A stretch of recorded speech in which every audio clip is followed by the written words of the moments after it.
போலே பாபா யார் இந்த போலே பாபா? உத்தரப்பிரதேசில் பார்த்தோம்னா ஒரு பெரிய ஒரு ஆன்மீக சொற்பொழிவு, அதில் நடந்த ஒரு சம்பவம். அதில் வந்து பார்த்தோம்னா 130 பேர்கிட்ட இறந்து போயிருக்காங்க. இதுக்கு காரணம் இந்த போலே பாபாங்கிறவர் நடத்திய ஆன்மீக சொற்பொழிவு கூட்டம் தான். ஸோ கலகலப்பு 2 படம் பார்த்துருப்பீங்க எல்லாரும். அதில் வந்து பார்த்தோம்னா முதுகு பாபா அப்படின்னு ஒருத்தர் வருவார். ஸோ அந்த முதுகு பாபா வந்து பார்த்தோம்னா தன்னோட முதுகையே வந்து காட்டிகிட்டு இருப்பார். ஏன் வந்து முதுகை மட்டுமே காட்டுறாரு அப்படின்னு பார்த்தோம் அப்படின்னா, முகத்தை காமிச்சா தான் போலீஸ் அடிப்பாங்கல்ல அப்படின்னு வந்து யோகி பாபு ஃபன்னாக வந்து ஒரு விஷயம் சொல்லுவார். அவரும் பார்த்தோம்னா உத்தரப்பிரதேசில் தான் இருப்பார் அந்த முதுகு பாபா. ஸோ அது மாதிரி தான் இவரும் வந்து ஒரு பாபா. ஆனால் வந்து இவர் அந்த முதுகு பாபா மாதிரி ஒரு ஃப்ராடா அப்படின்னா இல்லை. இவர்கிட்ட உண்மையாக ஒரு ஸ்டஃப் இருக்குது. ஏன்னா இருந்ததுனால தான் இவ்வளோ பெரிய ஒரு கூட்டம் வந்து வந்திருக்கலாம். ஆனால் அவர் என்ன பேசினார், ஏது பேசினார் அப்படிங்கிறது தெரில. ஆனால் இவரை பற்றி வந்து ஃபுல்லாக இந்த வீடியோவில் பார்த்தோன்னா கண்டிப்பாக நம்ம தெரிஞ்சிக்க வேண்டிய ஒரு இன்ட்ரெஸ்டிங்கான கேரக்டர் தான் இவர். ஸோ வாங்க வீடியோக்குள்ளே போகலாம். ஸோ என்ன இந்த போலே பாபா அப்படிங்கிறவர் யார்? இவருடைய உண்மையான பேர் பார்த்தோம்னா சூரஜ் பால். இவர் வந்து பார்த்தோம்னா 1990 வரைக்கும் போலீஸ் டிபார்ட்மெண்ட்டில் ஒரு கான்ஸ்டபிளாக இருந்திருக்கிறாரு. அதுக்கப்புறம் வேலையை வந்து விஆர்எஸ் கொடுத்துட்டு இவர் வந்து இந்த ஆன்மீக சொற்பொழிவு இது சார்ந்த விஷயங்களில் வந்து பயங்கரமாக வந்து கலந்துக்க ஆரம்பிச்சிட்டாரு. இவருக்கு ஃபாலோவர்ஸும் அதிக அளவில் வராங்க. அதுக்கப்புறம் இவருடைய பேர் வந்து பார்த்தோம் அப்படின்னா நாராயண் சாகர் விஸ்வஹரி அப்படிங்கிற மாதிரி இவர் பேரை வந்து சேஞ்ச் பண்ணுறாரு. கிட்டத்தட்ட இவர் வந்து ஒரு god of messenger, god man அப்படிங்கிற மாதிரி இவர் வந்து ஒரு இறை தூதர், கடவுளுடைய அவதாரம் அப்படிங்கிற மாதிரி தான் வந்து அவருடைய பக்தர்கள்கிட்ட வந்து கிளைம் பண்ணிக்கிறாரு. ஸோ அந்த அளவுக்கு வந்து இவர் சொல்கிறாரு. இவருக்கும் வந்து பெரிய அளவில் ஃபாலோவர்ஸ் வராங்க. அதுக்கப்புறம் இவருடைய இன்னொரு பேர் போலே பாபா அப்படிங்கிற ஒரு பேரும் வந்து வருது. ஸோ அந்த அளவுக்கு வந்து இவர் வந்து ஒரு பெரிய ஒரு ஃபேமஸ் ஆகுறாரு. ஸோ இவர் இந்த விஷயத்தில் என்ன பண்ணார்? இப்போ ரீசெண்டாக நடந்த ஒரு விஷயம். ஜென்ரலாக தலைவன் வந்து எப்போ வந்து கூட்டம் போடுவார் அப்படின்னா டியூஸ்டே, செவ்வாய்க்கிழமை தான் இவருடைய ஈவெண்ட் அப்படிங்கிறது நடக்கும். இந்த ஆன்மீக சொற்பொழிவு அப்படிங்கிறது. கூட இவருடைய ஒய்ஃப் அப்படிங்கிறவங்களும் இருப்பாங்க, மாதாஸ்ரீ அப்படிங்கிறவங்களும். ஹஸ்பண்ட் அண்ட் ஒய்ஃப் 2 பேரும் சேர்ந்து தான் வந்து இது பண்ணுவாங்க இந்த ஆன்மீக சொற்பொழிவை. இதில் என்ன ஒரு இன்ட்ரெஸ்டிங்கான விஷயம்னு பார்த்தோம்னா, இப்போ சாமியார் ஜென்ரலாக அப்படின்னு பார்த்தோம்னா ஒரு காவி உடை, கழுத்தில் ருத்ராட்சம், இது மாதிரி பல விஷயங்கள் வெரைட்டி வந்து காட்டுவாங்க. ஆனால் தலைவனை நீங்கள் பார்த்தீங்க அப்படின்னா எப்படி இருப்பார் இந்த போலே பாபா அப்படிங்கிறவர்? கிட்டத்தட்ட வந்து ஒரு ஒயிட் ஷர்ட்டு, ஒயிட் பேண்ட்டு, கையில் ஒரு ரிங்கு, வாட்ச்சு, கண்ணாடி. சேலம் ஆர்ஆர் பிரியாணி அந்த ஹோட்டலுடைய அந்த ரெஸ்டாரண்ட்டுடைய ஓனர் இருப்பார் பார்த்தீங்களா, அவரை மாதிரியே இருப்பார் இவர் பார்க்குறதுக்கு. கிட்டத்தட்ட அதே மாதிரியான காஸ்டியூம், ஒரு ட்ரெண்ட் செட்டிங்கே வந்து பண்ணியிருக்கிறாரு. ஆனால் என்னதான் இருந்தாலும் இவர் பண்ண ஒரு விஷயம் ஓகே, இது வந்து ஒரு முற்போக்குத்தனமாகவும் பேசியிருக்கலாம், இல்லை பிற்போக்குத்தனமாகவும் பேசியிருக்கலாம். இப்போ இவ்வளோ ஃபாலோவர்ஸ், அதாவது 1990s போலீஸ் டிபார்ட்மெண்ட்டில் இருந்தார். அந்த டைம்லேயே வந்து ஆன்மீக சொற்பொழிவு வந்து பேசியிருக்கிறாரு. ஸோ நல்லா ஃபாலோவர்ஸ் வராங்கன்னு விஆர்எஸ் கொடுத்துட்டு வந்திருக்கிறாரு. எல்லாமே வந்து பேசியிருக்கிறாரு. ஓகே, இதையே நம்ம வந்து கண்டினியூ பண்ணுவோம் அப்படின்னு பண்ணியிருக்கிறாரு. நிறைய டொனேஷன்ஸ்லாம் வந்து கலெக்ட் பண்ணி இவர் வந்து மக்களுக்கு ஷேர் பண்ணுவார். கூட்டம் வருது, எல்லாமே ஓகே. ஆனால் அவர் என்ன பேசினார், எதனால் இவ்வளோ கூட்டம் வராங்க? 10 லட்சம் பேர்கிட்ட வந்து இவருக்கு ஃபாலோவர்ஸ் இருக்காங்க. அது மட்டும் இல்லை, இப்போ நடந்த இந்த ஹத்ராஸ், உத்தரப்பிரதேசில் இருக்கிற இந்த ஹத்ராஸ் கூட்ட நெரிசல் சம்பவத்தில் லிமிட்டே பார்த்தோம்னா 80,000 பேர் தான் வந்து அந்த இடத்துல வரணும். ஆனால் வந்தது பார்த்தோம்னா கிட்டத்தட்ட 4 மடங்கு அதிகமாக வந்திருக்காங்க. 2.25 லட்சம் பேர் வந்து வந்திருக்காங்க.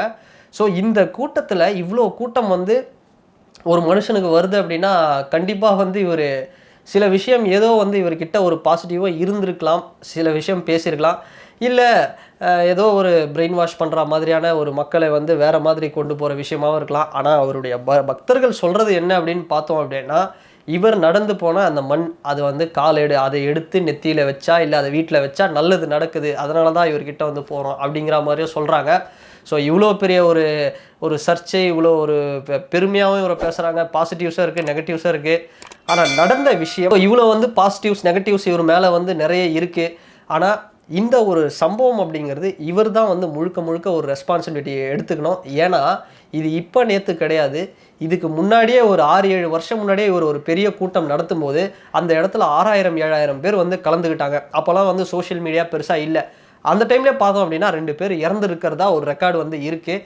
இவர் வந்து இது மாதிரி ஒரு கூட்ட நெரிசலில் இவருக்கு வந்து பெரிய அளவில் வந்து ஒரு கூட்டம் வந்து வராங்க, இது மாதிரி சம்பவம் வந்து நடக்குதுங்கிறது இதுக்கு முன்னாடி பல வாட்டி நடந்திருந்தாலும், இந்த வாட்டி நடந்த பிரச்சனை என்னென்னா, வந்தது அதுதான் 80,000 பேர் அலோவ் பண்ணதில் 2.25 லட்சம் பேர் வந்து வந்தது ஒரு பெரிய ஒரு இதுதான் வந்து ஒரு பெரிய பிரச்சனையாகவே இருக்குது. இது மட்டும் இல்லாமல் அந்த இடம் அப்படிங்கிறது 100 ஏக்கர் விவசாய நிலம். அந்த இடத்துல மழை பெஞ்சு அப்படியே அந்த சொதன்னு வந்து ஒரு சேரும் சகதியுமாக இருந்திருக்கு. அதில் வந்து இவர் பேசி முடித்ததுக்கப்புறம் இவருடைய காலடி மண் எடுக்க ஓடி போய் தான் இவ்வளோ கூட்டமும் அப்படியே ஒரே இடத்துல வந்து இதுவாகி எல்லாம் வந்து ஒருத்தர் மேலே ஒருத்தர் அப்படியே கூட்ட நெரிசலில் இடித்து ஒரு பெரிய ஒரு ஆயிட்டாங்க. ஸோ அந்தளவுக்கு வந்து இந்த கூட்டத்தில் கிட்டத்தட்ட ஒரு 130 பேர் வந்து இறந்துருக்கிறதா 2ஆம் கட்ட ஒரு தகவலில் வந்து வந்திருக்கு. இதில் 100க்கும் மேற்பட்டவங்க வந்து பெண்கள், குழந்தைகள், அதாவது ஒரு கிட்டத்தட்ட ஒரு 110 பேர் பெண்கள் வந்து இறந்துருக்காங்க, குழந்தைகளும் வந்து இறந்துருக்காங்க. அந்தளவுக்கு வந்து பாதிப்பு வந்து பெரிய அளவில் இருந்திருக்கு. ஸோ இங்கே பிரச்சனை என்ன அப்படின்னு பார்த்தோம் அப்படின்னா, இங்கே 48 பேர், அதாவது ஒட்டுமொத்தமாக இந்த கூட்டத்தை சமாளிக்க 5000 போலீஸ் வந்திருக்கணும். ஆனால் 48 பேர் தான் வந்து அந்த ஸ்பாட்டில் வந்து போலீஸ் இருந்திருக்காங்க. ஸோ இது வந்து ஒரு பெரிய பிரச்சனை அப்படின்னே சொல்லலாம். ஸோ இதெல்லாம் தாண்டி ஜென்ரலாக வந்து உத்தரப்பிரதேஷில் இதுக்கு முன்னாடி இவருடைய சொற்பொழிவில் இப்படி மாதிரி ஒரு சம்பவம் நடந்திருக்கு. ஸோ இது மாதிரி நடந்திருக்கக்கூடாது, இதுக்கு ஏதாவது இது மாதிரி நடக்கக்கூடாதுன்னு ஒரு ஸ்டெப் எடுத்துருக்கணும். இதுக்கு வந்து அந்த போலே பாபாங்கிறவரும் வந்து ஒரு பெரிய அளவில் வந்து காரணமாக இருக்குது. ஏன்னா அவரும் வந்து இவ்வளோ கூட்டம் வரும், இதை மேனேஜ் பண்ணுறதுக்காக ஏதாவது ஒன்று பண்ணியிருக்கலாம். இல்லை அவருடைய ஆர்கனைசர்ஸை வச்சு வந்து ஏதாவது ஒன்று பண்ணியிருக்கலாம். இல்லை அவர் எக்ஸிட் ஆகிறதுக்கு வேறு மாதிரி ஒரு வழியை வந்து ஏற்படுத்தியிருக்கலாம். இல்லை போலீஸும் வந்து ஒரு பெரிய அளவில் வந்து ஒரு ப்ரொடெக்ஷன் கொடுத்து கரெக்டாக எல்லாரையும் ஆர்கனைஸ் பண்ணியிருக்கலாம். ஆனால் இது எல்லாமே எதுவுமே ப்ராப்பராக நடக்காதது தான் இந்த ஒரு விபத்தில் வந்து ஒரு பெரிய காரணம். ஆனால் எனக்கு என்னென்னா, இவரை பற்றின ஒரு இன்ட்ரெஸ்டிங்கான ஒரு விஷயம், உத்தரப்பிரதேஷ் அப்படிங்கிறது என்னதான் வந்து பிற்போக்குத்தனம் இருந்தாலும் அங்கே வந்து நிறைய தெரிஞ்சிக்க வேண்டிய விஷயங்களும் ஒரு அது வந்து ஒரு ஆன்மீக ஹப். நம்ம புத்திசம் எடுத்தாலும் ஹிந்துவிசமோ இல்லை எந்த ரிலீஜியன் எடுத்தாலும் அந்த உத்தரப்பிரதேஷ் அப்படிங்கிறது ஒரு பெரிய ஒரு சென்டர் பாயிண்ட்டு, ஒரு சூப்பரான ஒரு இடம், ஸ்பிரிச்சுவல் ஹப் அப்படின்னே சொல்லலாம். அவ்வளோ பேர் வந்து போவாங்க. மிக்சட் ஆஃப் அகோரிஸ்லேருந்து நிறைய வந்து சாதுக்கள், யோகிகள் நிறைய பேர் வந்து அந்த இடத்துல இருப்பாங்க. ஸோ அப்படிப்பட்ட ஒரு ஸ்பிரிச்சுவல் ஹப்பு தான் வந்து இந்த உத்தரப்பிரதேஷ் அப்படிங்கிறது. இந்த ஒரு சம்பவம் அப்படிங்கிறத வச்சு நம்ம ஒட்டுமொத்தமாக உத்தரப்பிரதேஷ்னா இப்படி தான் அப்படின்னு சொல்லியிருக்க முடியாது. என்னன்னா, இதுக்கு முன்னாடி இந்த போலே பாபா அப்படிங்கிறவர் என்ன மாதிரியான விஷயங்கள் மக்கள்கிட்ட பேசினார்?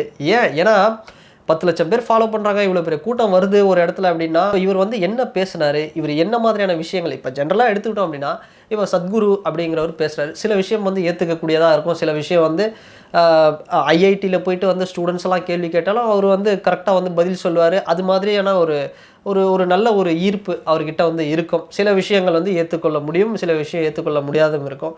இப்போ அது மாதிரி வந்து நிறைய வந்து சாமியார்கள் வந்து இருக்காங்க. ஸோ இவர் ஒரு ட்ரெண்ட் செட்டே மாற்றிருக்கிறாரு. உத்தரப்பிரதேஷில் வந்து ஒரு சாமினா இப்படி தான், அப்படிங்கிற சாமியார்னா இப்படி தான் அப்படிங்கிறதும் தாண்டி ஒரு ட்ரெண்ட் செட் வந்து மேக் பண்ணியிருக்கிறாரு.